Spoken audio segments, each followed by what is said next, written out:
Jerman secara konsisten terus mengirimkan paket bantuan militer kepada Ukraina, terutama untuk menetralisir ancaman pesawat tempur Sukhoi Su-35 dan Su-34.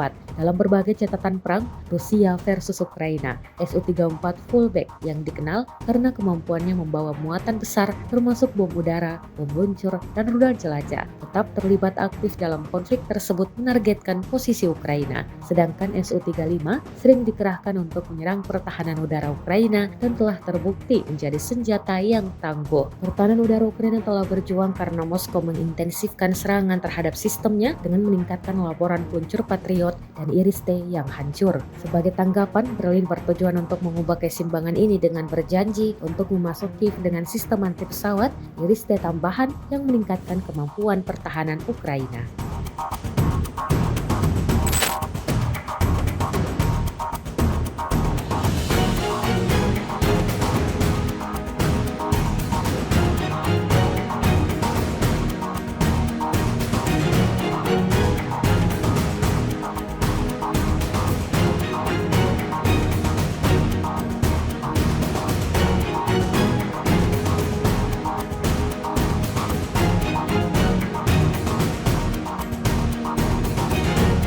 Download Tribun X sekarang, menghadirkan lokal menjadi Indonesia.